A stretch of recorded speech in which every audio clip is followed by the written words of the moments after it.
My mom installed spyware on my phone. She regretted it when I gave her nothing to worry about. After my mom caught my dad texting underage girls on Telegram, she bought me a brand new iPhone. A day later, I noticed its screen kept lighting up randomly. Turns out she'd downloaded a spy app that let her see everything. Texts, camera roll, location, when I turned my screen on. That same day, she cornered me in the kitchen, holding her own phone like a weapon. "Why did you tell Jess you were sad? You have nothing to be depressed about." She actually read my text out loud, word for word, in this mocking voice. Said I was seeking attention just like Dad. I smiled, this really calm smile that made her take a few steps back. "You know what? You're right. I have nothing to hide." The next morning, I started texting her everything. And I mean everything. Walking to kitchen, opening the fridge, choosing milk, pouring milk. My phone became a minute-by-minute diary. Breathing, blinking, thinking about breakfast. At first, she loved it. Started bragging to her divorced friends during wine nights. Unlike my ex, I know exactly what's happening.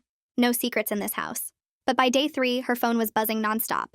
Hundreds of notifications from yours truly. And after just a week, she was already losing it. "Stop texting so much," she screamed over dinner.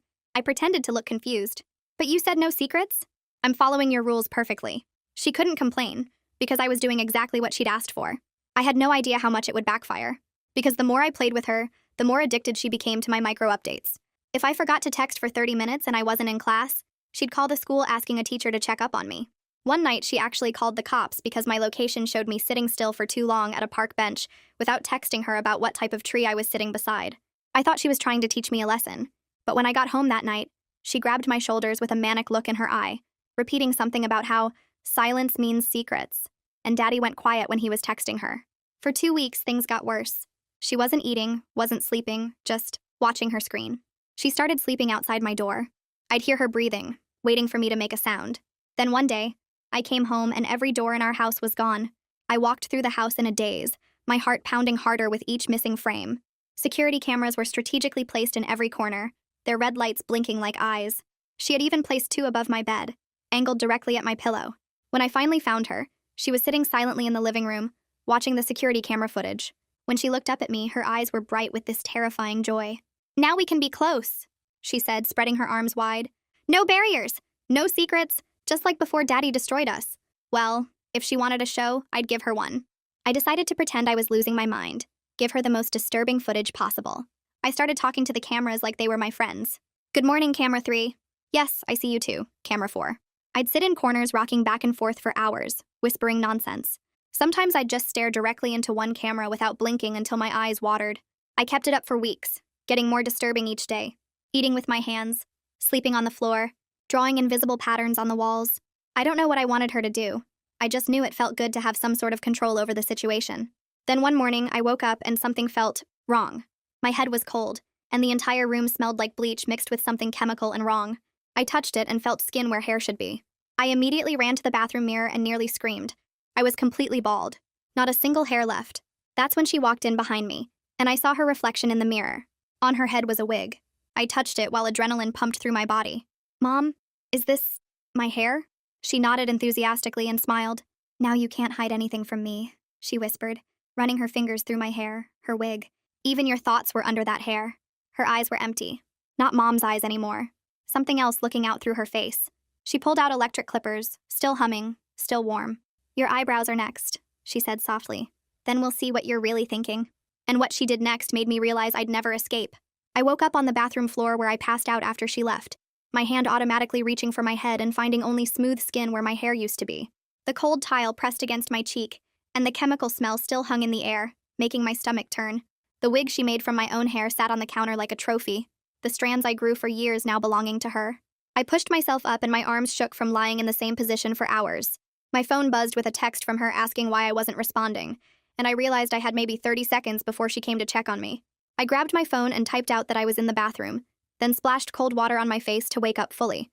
Looking in the mirror felt wrong because the person staring back didn't look like me anymore, just a scared bald kid who needed to survive long enough to get away from her. I knew with absolute certainty that I couldn't keep living like this, that something had to change, or she would take everything from me piece by piece until there was nothing left. I forced myself to move through my morning routine while she watched from the doorway, her phone in her hand tracking every notification I sent. I turned on the faucet and texted her that I was washing my face, then actually washed my face while she nodded like I was doing something impressive.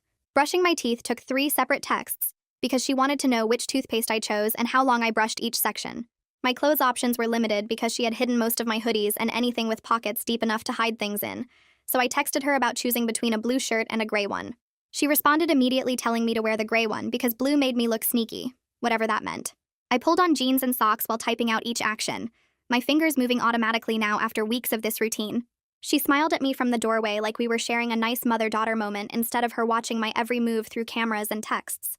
I grabbed my backpack and she followed me downstairs, her eyes never leaving me as I poured cereal and texted her about the milk being cold. At the school, I kept my head down and started testing the limits of her surveillance by briefly switching my phone to airplane mode during passing period. My hands sweated as I watched the little airplane icon appear at the top of my screen, knowing she could see my location freeze on her end. I walked from English to history and counted the seconds, wondering how long it would take her to notice. 30 seconds passed, then 60, and I started to think maybe the system had a delay that I could use. But then my phone buzzed back online and her frantic texts came flooding in one after another, asking where I was and why I went dark and if I was hiding something from her. I counted them as they appeared. 8 texts in the span of maybe 10 seconds, and I noted that her response time was under 90 seconds from the moment I went offline. That information felt important somehow. Like knowing exactly how tight the leash was would help me figure out how to slip it. I texted back that my phone glitched, and she responded with a long message about how I better not be lying to her like Dad lied. During lunch, I locked myself in a bathroom stall and used my phone's front camera to take photos of my shaved head from multiple angles, making sure the timestamps were visible in the corner. My hands shook as I held the phone up and captured the uneven patches where she had pressed too hard with the clippers, the small cuts that were still healing, the complete absence of hair that made me look sick. I took 12 photos total, switching between front and back views, making sure the bathroom tiles were visible in the background, so it was clear where I was. Each photo felt like evidence, like proof that this wasn't normal, and that I wasn't crazy for thinking something was seriously wrong. I forced my hands steady for the last few shots because I knew this might be the only proof I would get if she decided to tell people I did this to myself. The timestamp read 12:47 p.m. on November 19th, and I made myself memorize that number in case the photos got deleted somehow. Then I texted Mom that I was using the bathroom, and she responded asking why it was taking so long. So I flushed the toilet and washed my hands while my phone sat on the sink counter recording everything. I created a new text thread with Jess using innocent-looking messages about homework, typing out a question about what chapters we were supposed to read for history. She responded right away asking if I was okay, and I knew I had to be careful because Mom was definitely reading every word. So I typed back something about needing help with math too, and then added that I might need the math notes later if things got confusing. We went back and forth about assignments for a few minutes, and then I sent her a message saying I really hoped I wouldn't need those math notes, but it was good to know she had them. She responded with a heart emoji, and I felt slightly less alone for the first time in days, knowing that someone outside this nightmare understood what I was really saying. The code was simple. I need the math notes meant I was in immediate danger, and she would know to call someone or do something to help. I saved the thread and made sure it looked totally normal in case Mom went through my entire phone later. After school, I approached my English teacher, Miss Larkin, to ask about makeup work, hoping she would notice my shaved head and ask questions. She was erasing the board when I walked up, and when she turned around, her eyes went straight to my head, and her expression changed. She asked what happened, and I opened my mouth to tell her everything. But then I remembered that Mom had probably already called the school with her version of events. I froze up completely, my brain going blank as I tried to figure out what to say that wouldn't make things worse. Miss Larkin looked concerned and touched my shoulder gently, asking again if I was okay and if someone had hurt me. But I just shook my head and mumbled something about the makeup work for the days I missed, and she handed me a packet with a sad look on her face. I knew she wanted to help but didn't know how, and I wanted to scream the truth, but my throat felt closed up. As I walked away, I heard her pick up her desk phone, and I wondered if she was calling someone, maybe the counselor or the office. But then Mom appeared at the end of the hallway walking toward me, and I knew any chance to talk was gone. That night, I used the school library computer to research the spy app on my phone, learning that it had device administrator privileges that prevented me from uninstalling it. The search results showed me exactly how invasive the app was, tracking not just my texts and location, but also my keystrokes, my photos, even when I turned my screen on and off. I read through forum posts from other people trying to remove similar apps, and every single one said the same thing: you can't delete it without factory resetting the phone, and even then the person monitoring you would know immediately. I took screenshots of the permissions page showing all the access the app had, then emailed them to myself using a new account I created with a password Mom would never guess. The library was almost empty and the librarian wasn't paying attention, so I spent 20 minutes documenting everything I found about the app and how it worked. I learned that it uploaded data every 15 minutes to a cloud server, which meant Mom was probably reviewing everything I did in batches, rather than watching live constantly.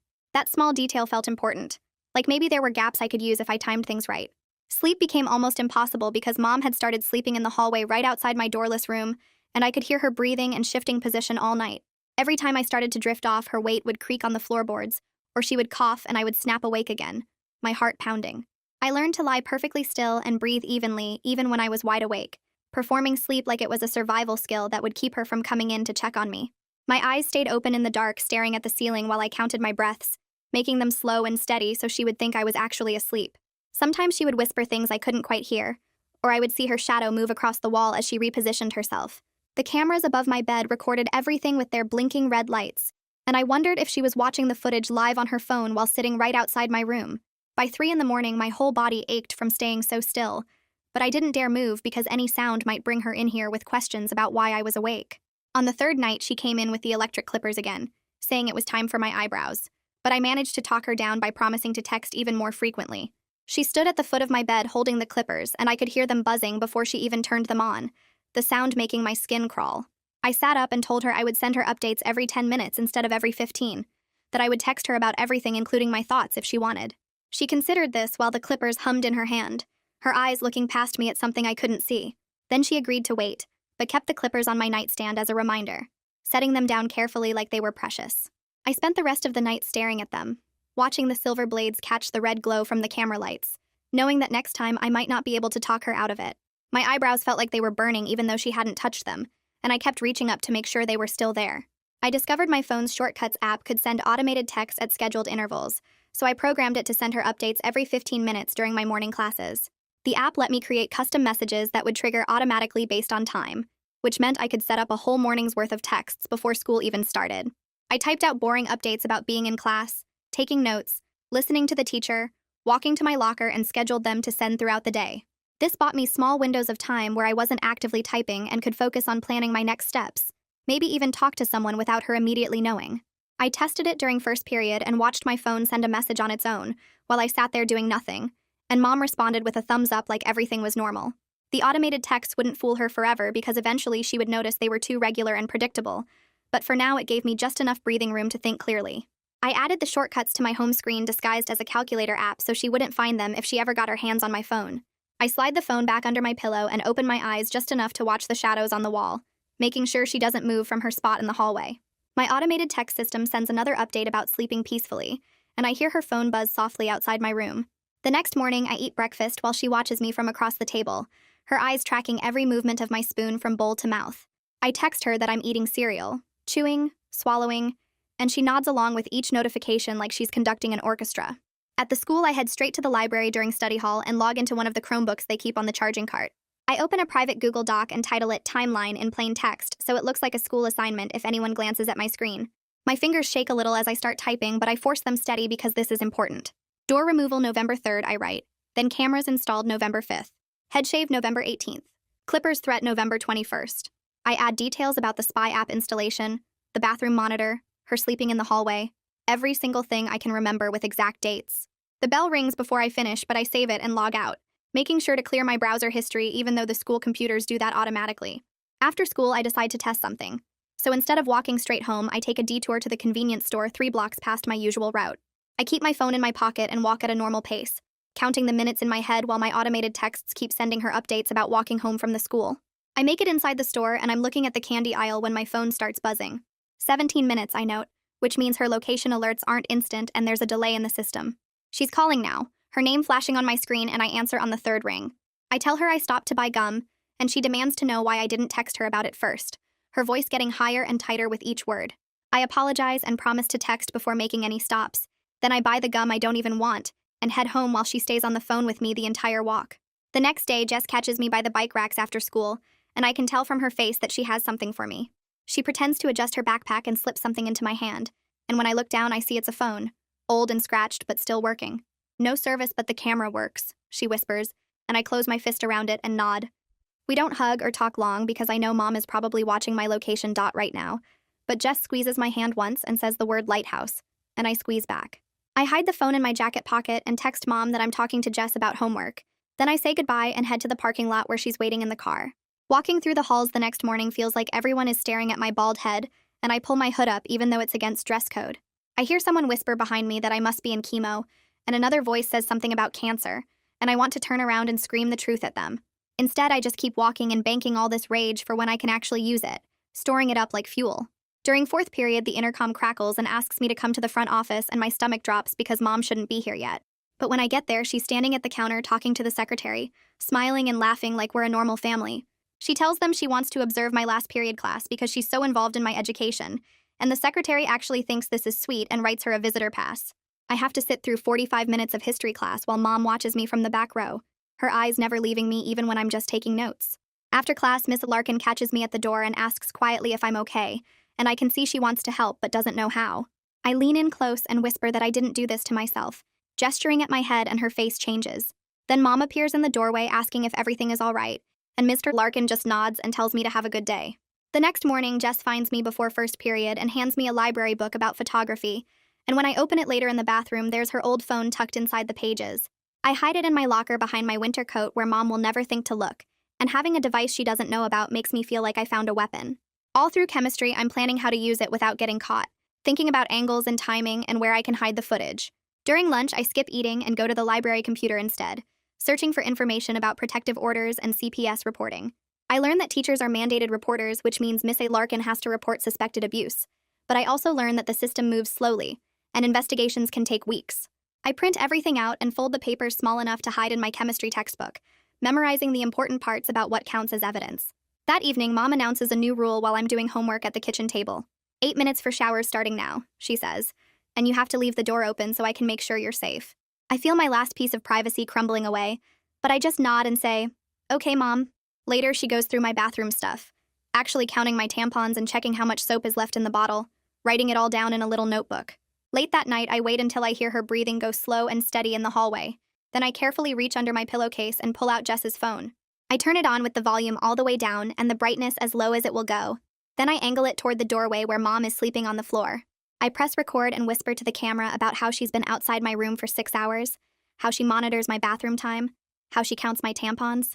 The red recording light glows softly in the dark, and somehow documenting everything makes me feel slightly less powerless, like I'm building something that might save me. Around 9 that night, my phone buzzes with Dad's contact photo lighting up the screen, and I stare at it for 3 rings before letting it go to voicemail. Talking to him would just give Mom more ammunition, and I need to stay focused on my own survival plan right now. Mom appears in the bathroom doorway 30 seconds later holding her phone, and I know she got the notification about the missed call through the spy app. She hits play on the voicemail without asking, and Dad's voice fills the small space asking if I'm okay, and saying he's worried about me. Mom's face goes rigid and she plays it again, then a third time, her breathing getting faster with each replay. She starts pacing the hallway outside the bathroom, ranting about how he destroyed our family and has no right to check on me after what he did. Her voice gets louder and higher as she lists every way he betrayed us, and I just stand there dripping water on the floor while she works herself into a frenzy.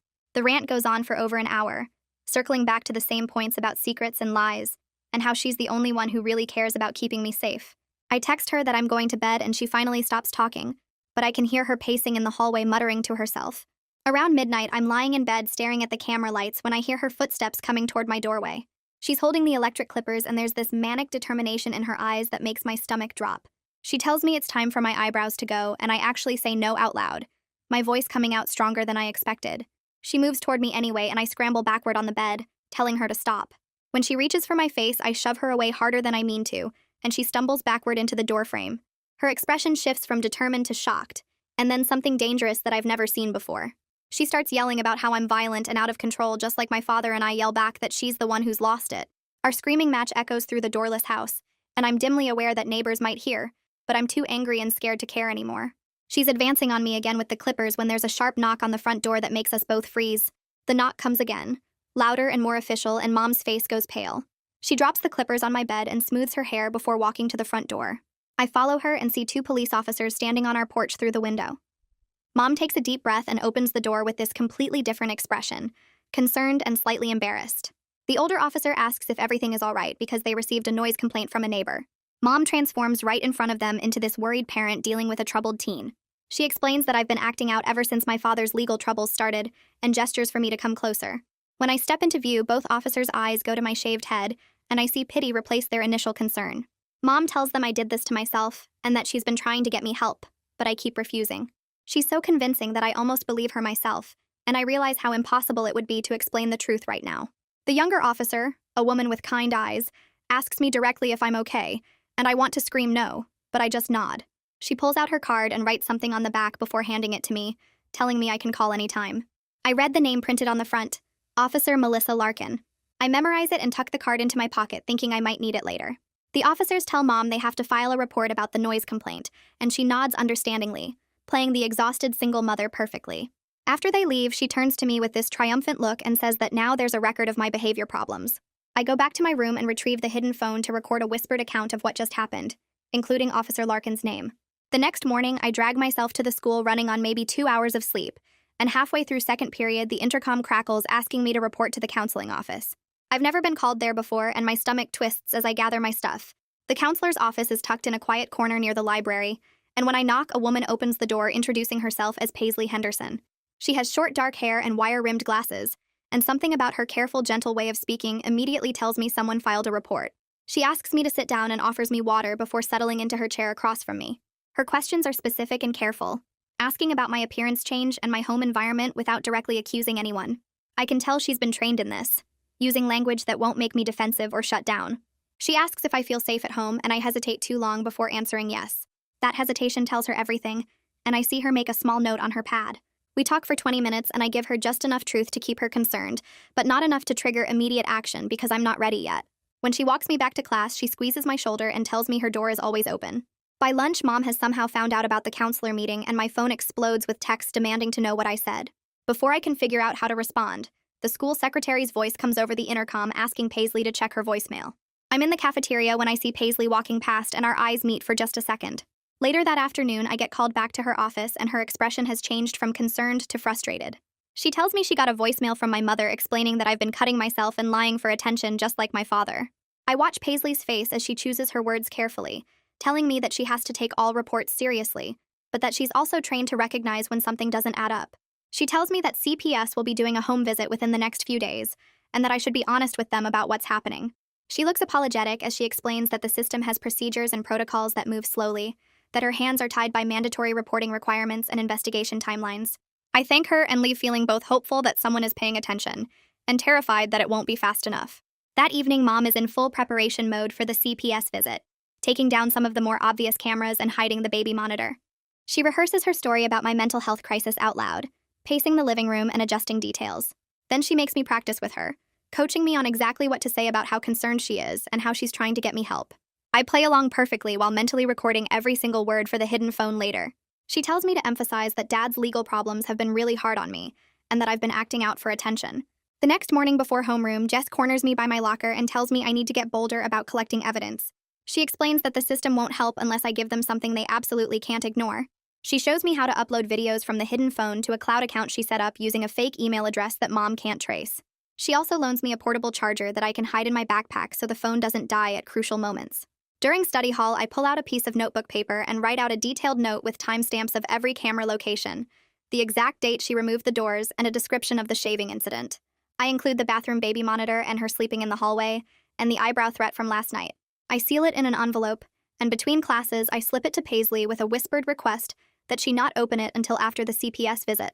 She looks at the envelope for a long moment, then nods once and tucks it into her jacket pocket without asking questions. That night, Mom installs a baby monitor in the bathroom, angling it toward the shower stall. I stare at it and realize there is literally no space left in this house where I'm not being watched. Every corner has eyes now. I wait until the shower is running to create cover noise, then pull out the hidden phone and whisper into it about the new camera, describing its exact location and angle. My voice is barely audible over the water, but the recording picks it up, and I feel slightly less alone, knowing that somewhere in a cloud account, there's proof of everything she's doing to me. Requested Reads is on Spotify now. Check out link in the description or comments. The next morning, I wake up exhausted, but my brain is working overtime on a new plan. I spend first period programming my phone's automation app to send Mom texts every 15 minutes during lunch. Generic stuff like eating sandwich, and talking to friends, and drinking water. By the time lunch rolls around, I've got 20 minutes of automated coverage that will make her think I'm in the cafeteria when I'm actually somewhere else. I walk straight to the counseling office and knock on Paisley's door. She looks up from her desk and waves me in, closing the door behind me even though I know Mom will see my location sitting still in this building. I pull out my phone and start showing her everything. The spy app permission screen, the screenshots of Mom's monitoring dashboard, the photos of my shaved head with timestamps. Paisley leans forward and takes notes on a yellow legal pad, her pen moving fast across the paper. Her expression shifts from concern to something harder, like she's finally seeing past whatever story mom fed the school. She asks me specific questions about when the app was installed and whether I can uninstall it myself, and I explain about the device administrator privileges that lock me out of removing it. She writes down the app name and circles it twice. When my phone buzzes with mom's reply to one of my automated texts, Paisley watches the notification pop up and her jaw tightens. She tells me she's documenting all of this and will be sharing it with her supervisor and CPS.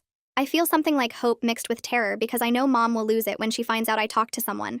After school, I'm walking toward the bus when mom's car pulls up at the curb. She leans over and opens the passenger door, telling me to get in because we have an appointment. I climb in and ask where we're going, but she just stares straight ahead and drives. 20 minutes later, we're at a medical office I've never seen before. Some family practice in a strip mall 2 towns over. The waiting room is empty and the receptionist looks surprised to see us. Like maybe this was a last-minute booking. Mom checks us in and we sit in uncomfortable chairs under fluorescent lights that buzz. When they call my name, Mom follows me back to the exam room and starts talking to the doctor before he even finishes introducing himself. She tells him I've been cutting myself and acting out for attention, that I shaved my own head and have been lying about everything. The doctor looks uncomfortable and glances at me, then back at Mom. He asks her to wait outside while he does the exam, but she refuses, saying she needs to be present to make sure I tell the truth. He doesn't push back, and I realize he's probably used to dealing with controlling parents.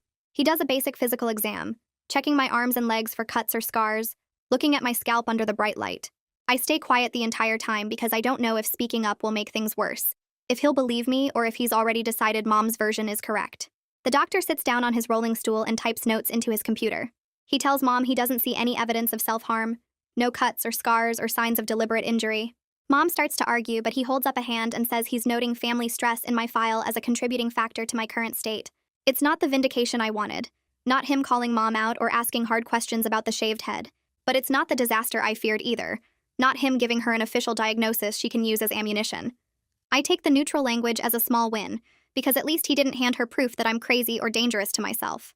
On the drive home, Mom is silent and I can see her hands gripping the steering wheel too tight, knuckles white. She's mad that the doctor didn't give her what she wanted. That night, I try to sleep, but my body won't relax. Around midnight, Mom's voice crackles through the intercom speaker she installed in my room, sharp and sudden in the darkness. She demands I respond and prove I'm not hiding something. I mumble that I'm here and trying to sleep. An hour later, her voice cuts through again, asking what I'm thinking about. I say nothing, and she tells me that's not an answer. This pattern continues all night, her voice checking on me every hour or two, never letting me fall into deep sleep. By morning, I'm shaky and unfocused, my thoughts moving through mud. I learn to sleep in short bursts of 30 or 40 minutes, staying alert enough to answer when the speaker crackles to life. My body feels heavy and my eyes burn, but I force myself to get ready for school, because at least there I have a few hours away from her constant monitoring. During third period on day 13, I'm sitting at my desk trying to focus on the teacher's lecture when everything goes sideways. The room tilts and my vision narrows to a tunnel. I feel my body sliding out of the chair and then I'm on the floor with people crowding around me. Someone helps me up and walks me to the nurse's office where the nurse takes one look at me and pulls out her phone. She starts taking photos of my shaved head, the dark circles under my eyes that look like bruises, my shaking hands. She asks when I last slept through the night and I can't remember. She files another mandated report while I sit on the vinyl bench drinking orange juice from a small carton, too exhausted to feel embarrassed about collapsing in class. The cold juice helps a little and the nurse lets me rest for the remainder of the period before sending me back to class. That same afternoon, I'm home for maybe an hour when there's a knock on the door. Mom opens it and I see a woman in business casual holding a tablet and a leather folder. She introduces herself as Arya Kruger from CPS and says she's here for a home visit. Mom's carefully constructed calm cracks for just a second, her smile too tight and her voice too high as she invites Arya inside. I watch from the hallway as Arya's eyes move around the living room, taking in the missing doors and the monitors on Mom's desk, showing live camera feeds from every room. Mom tries to explain it away as a security system, but Arya's expression hardens as she walks through the house, noting the bathroom camera and the empty door frames. She asks to speak with me privately, and Mom starts to protest, but Arya cuts her off with professional firmness, saying it's standard procedure. We go outside to Arya's car and she asks me direct questions about the cameras and the doors and whether I feel safe. I tell her everything as clearly as I can, trying not to cry because I need her to take me seriously. She takes notes and tells me she'll be following up within 48 hours. That evening, my phone buzzes with a text from Dad. He says he heard from someone at the school that things are bad and offers to let me stay with him. I stare at the message and think about all my research on his case, the Telegram investigation that's still ongoing. Getting caught between both parents feels more dangerous than staying focused on my own escape plan. I don't respond and delete the message, hoping Mom won't notice it came through. But she does. She must have been watching the spy app dashboard because 20 minutes later, she storms into my room demanding to know why Dad is texting me. I try to explain that I didn't ask him to reach out, but she's not listening. She takes all my charging cables from my desk and my laptop from my backpack, leaving me with just my phone at 15% battery. Her paranoia has reached a fever pitch, and she's muttering about everyone conspiring against her, about secrets and betrayal. She paces the hallway outside my room for hours, her footsteps back and forth like a metronome. I wait until after midnight when her pacing finally stops, and I hear her breathing even out in sleep. I pull the hidden phone from the heating vent and turn it on, holding it close to my face in the darkness. I record a video explaining everything from the beginning, the spy app and the door removal and the shaving and the intercom checks. My voice shakes, but I keep going, making sure to include dates and specific details. When I'm done, I hide the phone back in the vent and try to sleep. The next morning, I wake up early and get to the school before first period starts. I go straight to the library and plug the hidden phone into a charging station, my hands shaking the entire time as I upload the video to the cloud account Jess set up. The upload bar moves painfully slow, and I keep watching the door expecting Mom to somehow appear. But it finishes, and I disconnect the phone and hide it back in my backpack, just as the first bell rings. During lunch, Paisley pulls me into her office and closes the door. She tells me she's been coordinating with her supervisor Sharon and they've worked out a safety plan. If I use the word lighthouse to any staff member, they'll immediately call for help and keep Mom away from me until authorities arrive. She explains that they're building a file with all the reports and documentation, and that CPS is being pushed to take faster action. She looks me in the eye and says they won't let this continue much longer. I nod and memorize the code word, feeling like I finally have a weapon I can use if things get worse. I walk back to class feeling like I'm carrying something dangerous and useful at the same time. This one word that could change everything if I need it. The afternoon drags by and I keep checking my phone out of habit, sending Mom my usual updates about moving between classrooms and sitting at my desk. When I get home around 3:30, I hear her voice coming from the kitchen, higher and tighter than normal, and I pause in the doorway to listen. She's on the phone with someone and I catch fragments of her responses. Lots of yes, and I understand and will be there. But her hand is shaking as she writes something down on a notepad. When she hangs up, she just stands there staring at the wall, not moving, not blinking, and I count the seconds in my head. 1 minute passes, then 5, then 10 full minutes of her frozen in place like a statue. I recognize that look from the night she found out about Dad, this blank expression that means her brain is working too hard to control her face. I back away quietly and go to my room, texting her that I'm home and starting homework, and she doesn't respond for almost 20 minutes, which never happens. That night I try to sleep, but I'm too wired, too aware of her breathing pattern in the hallway outside my doorless room.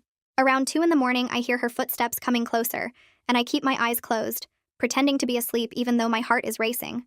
The footsteps stop right next to my bed and I feel her standing over me. Then I hear the familiar buzzing sound of the electric clippers turning on. My eyes snap open and she's already reaching for my face. Her expression completely blank and I try to twist away, but she grabs my head with her other hand. The clippers are cold against my skin and I'm thrashing, but she's stronger than I expected, holding me down while she runs the blade across where my eyebrows used to be. I feel the metal nick my skin and warm blood starts trickling down my forehead, mixing with tears I didn't know I was crying. She does the other eyebrow while I'm still fighting, creating more small cuts that burn and bleed, and the whole time she's humming this tune I don't recognize. When she's done, she steps back and looks at me like she's examining her work. Then she just walks out without saying anything. I lie there shaking for a few minutes, touching my face and feeling nothing but smooth skin and sticky blood. Then I remember the hidden phone and I move fast, pulling it from the heating vent and turning on the camera.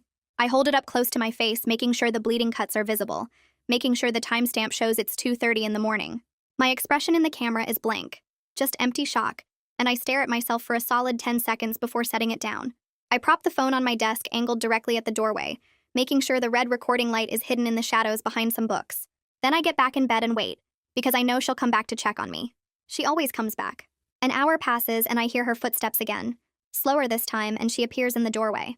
She stands there talking, but not to me, just talking to the air about how there are no more secrets now, how she can see everything, how the cameras watch and the phone tracks and the doors are gone.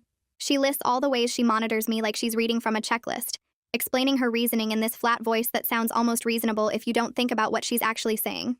The hidden phone is recording every single word, and I stay perfectly still, barely breathing, watching that tiny red light in the corner of my vision. She talks for almost 15 minutes about Dad and betrayal, and how silence means hiding things, and then she just stops mid-sentence and walks away. I wait another 10 minutes before I move, making sure she's really gone this time. The next morning, I'm up before my alarm, moving quietly through the house while Mom is still asleep in the hallway. I grab the hidden phone and my backpack and leave early, texting Mom that I'm going to study at the school before classes start. The library is empty when I get there, and I plug the phone into a charging station with shaking hands, waiting for it to power up enough to access the files. The upload to the cloud account takes forever. The progress bar moving so slowly, I keep checking the door expecting Mom to somehow appear. But it finishes, and I immediately send Paisley an email with the login information and a short message that just says, "You need to see this." My phone battery is down to 8%, and I'm running on pure adrenaline, but I know I'm close now. During second period, a student aide comes to get me, and I follow her to Paisley's office, my stomach tight with nerves. Paisley closes the door and tells me she's shared everything with both CPS and the police, that they're coordinating a response for tomorrow, that they have a plan. She looks me straight in the eye and promises they won't let Mom take me home again, and I want to believe her so badly, but I've learned not to trust promises from adults. I just nod and ask what I should do today, and she tells me to act normal and keep my phone charged. That afternoon when I get home, Mom is in my room, everything pulled out of my drawers and closet, clothes and books scattered everywhere. She's waiting by the door when I walk in and immediately starts demanding to know who I've been talking to, what I've been saying, who's turning me against her.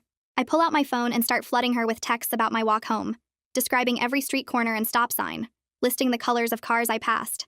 The meaningless details distract her enough that she stops interrogating me, and I keep it up all evening, texting her about homework and dinner and brushing my teeth.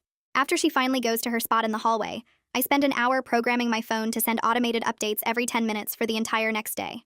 If everything goes according to plan, I won't have access to my phone by tomorrow afternoon, and I need her to think everything is routine as long as possible. The automated messages are all boring stuff like working on math homework and eating lunch and walking to next class, nothing that would make her suspicious. On day 16, I wake up and my phone starts sending its scheduled updates automatically, and I go to the school trying to act normal even though I feel like I'm about to jump out of my skin. Third period is English, and I'm halfway through when there's a knock on the door and Mom walks in. She goes straight to the teacher, and I hear her saying something about withdrawing me, about homeschool, about needing to protect me from bad influences. The front office staff follow her in looking uncertain, and I see them glancing at each other like they're not sure what to do. That's when I stand up and say the word lighthouse, loud enough for everyone to hear. The secretary's eyes go wide, and she immediately pulls out her phone, and suddenly everyone is moving and making phone calls, and the teacher is asking Mom to please wait in the hallway. Within 15 minutes, there are police officers in the hallway outside the classroom, and I can see Arya from CPS walking into the principal's office. Mom is being led down there too, and her voice is getting louder, more desperate, trying to explain that she's just being a good parent. Through the small window in the classroom door, I watch them show her printouts, pointing at images that I know are from the camera footage and my hidden recordings.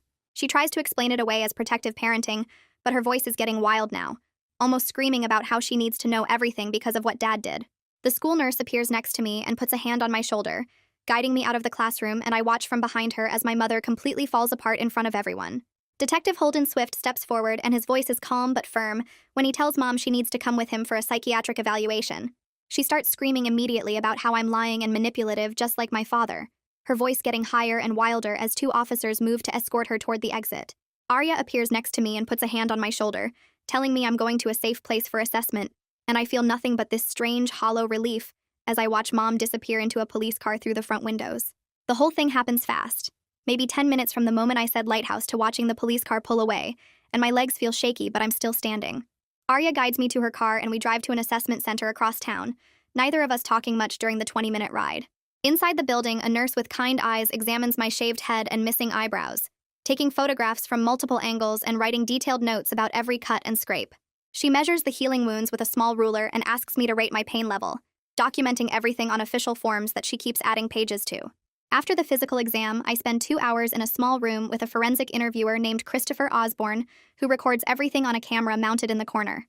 I tell him the whole story in chronological order, starting with the spy app and ending with this morning, and my voice stays steady even when I describe the worst parts like waking up bald or the clippers at my throat. Christopher doesn't interrupt much, just asks clarifying questions about dates and times, and he never looks shocked or disgusted, which somehow makes it easier to keep talking. When we finish, Detective Swift comes in and explains that they've seized Mom's laptop and my phone with the spy app, and the digital forensics team will need several weeks to build a complete case. He's gentle but honest about how long legal processes take, telling me not to expect quick results, and I appreciate that he's not making promises about quick justice or easy solutions. He gives me a card with his direct number and tells me to call if I remember anything else or if I need anything. Arya drives me to a foster home that evening where Trinity Yamamoto meets us at the door, a woman in her 40s with short gray hair and a calm presence. Trinity shows me around her small house, pointing out the kitchen and bathroom and then my room, a spare bedroom with an actual door that locks from the inside. She tells me I can stay enrolled at my same school, and that she'll drive me there tomorrow if I want to go, and I just nod because I'm too exhausted to process that I might actually be safe now. The room has a twin bed with a blue comforter and a desk by the window, more space than I've had to myself in weeks. I sit on the edge of the bed after Trinity leaves and just stare at the door with its working lock, testing it 3 times to make sure it actually latches. That night, I sleep for 11 hours straight, the first real sleep I've had since Mom started her surveillance spiral. The next morning, Trinity drives me to Target, and I buy 2 beanies to cover my head, one black and one gray, and she doesn't ask questions about why I need them. When we get back to her house, I take my first shower there and stand under the water for 20 minutes just because I can. There are no cameras, no timers, no one listening outside the door, and the bathroom has a lock that actually works. I cry for the first time since this whole thing started, letting the water wash away weeks of fear and exhaustion, and Trinity doesn't comment on my red eyes when I finally come out. On day 18, Arya calls to tell me that Dad is not approved as a placement because of the ongoing investigation into his messages with minors. She says I can have supervised phone calls with him if I want, but I decline immediately, telling her I need to focus on my own recovery without getting pulled into his mess. Arya sounds relieved when I say this, like she was hoping I'd make that choice, and she promises to keep me updated on the case against Mom. Day 19 brings a family team meeting at the CPS office with Arya, Trinity, Paisley, and Sharon Henderson, all sitting around a conference table. They ask me what I need, and I tell them I just want to keep going to the school and not have to see Mom, and everyone nods and writes that down in their various notebooks. Sharon explains the court process and timeline, using words like temporary custody and permanency hearing that I don't fully understand, but I nod anyway. Paisley catches my eye across the table and gives me a small, encouraging smile, the first time I've seen her look anything other than worried. Back at the school, my teachers give me extensions on all my missing work, and don't ask questions about why I was absent for 3 days, or why I'm wearing a beanie in class. Miss Larkin quietly tells me she's proud of me for speaking up after English class, and I manage to smile at her even though I still feel numb most of the time. The other students stare less than I expected, or maybe I'm just too tired to notice their looks anymore.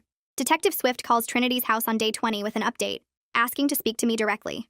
He explains that the spy app logs, camera footage, and my recorded testimony all match up perfectly, creating what he calls a strong evidentiary foundation. He says the DA is building a case for unlawful surveillance and child endangerment, and hearing official legal terms applied to what happened makes it feel more real somehow. It's not just my word against Mom's anymore, but documented proof that she crossed lines that shouldn't be crossed. Arya sets me up with a therapist named Naomi Dubois, who specializes in family trauma, and in our first session, she teaches me grounding techniques for when I start to panic. She shows me how to focus on 5 things I can see, 4 things I can touch, 3 things I can hear, 2 things I can smell, and 1 thing I can taste. I practice the breathing exercises she demonstrates, counting to 4 on the inhale and 6 on the exhale, and they actually help, which surprises me because I didn't think anything could make the anxiety better. Naomi doesn't push me to talk about everything right away, instead focusing on giving me tools to manage the panic attacks that hit me randomly throughout the day. On day 22, the house phone rings while Trinity and I are making lunch, and she glances at the caller ID before looking at me with a question in her eyes. I nod because I know it's Mom, and avoiding her forever isn't realistic, and Trinity puts it on speaker while texting Arya that the call is happening.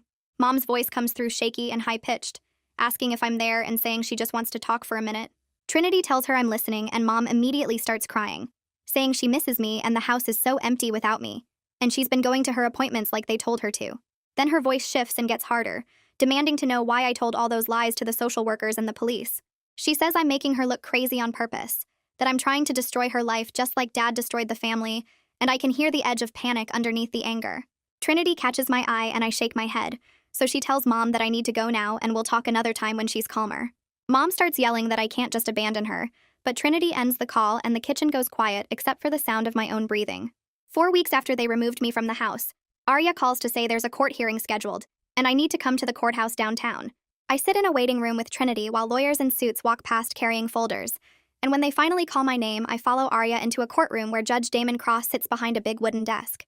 He reads from papers in front of him about the evidence collected and the psychiatric evaluation Mom underwent, and then he says he's issuing a temporary restraining order that requires Mom to stay 500 feet away from me and my school.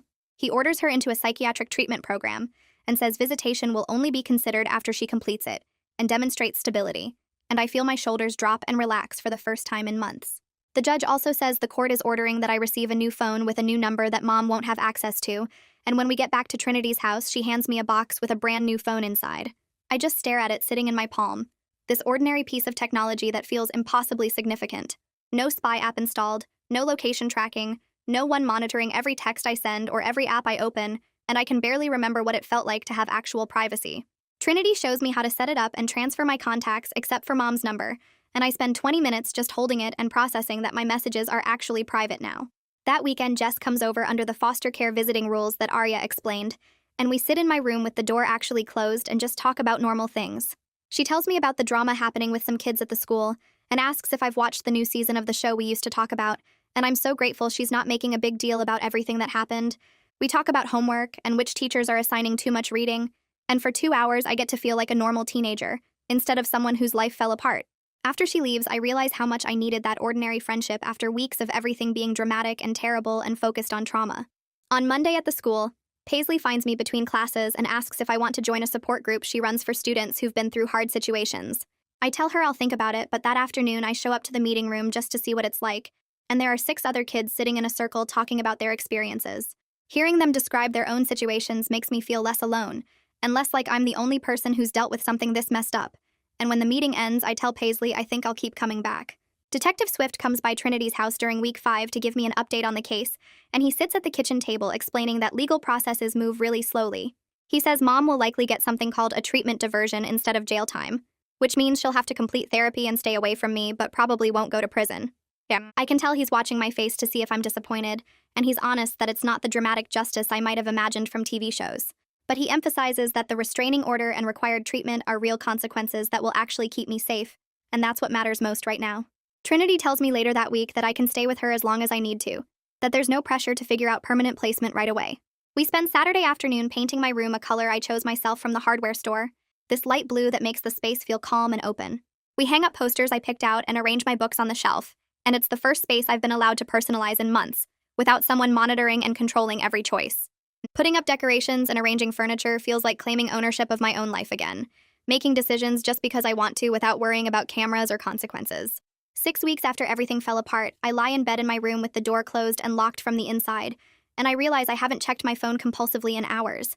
My hair is growing back as short fuzzy stubble that I can feel when I run my hand over my head, and I don't flinch every time I get a notification anymore. I can sleep through the night without seeing red camera lights blinking in my dreams or hearing mom's breathing outside my door, and I haven't had a panic attack in almost a week. I'm not completely okay yet, and I know recovery is going to take a long time, but I'm safer than I've been in months, and that's enough for right now. Well, that's the big ending to a very medium story. If you're still watching, I both admire and fear your commitment. You might as well subscribe now because apparently you're in this with me.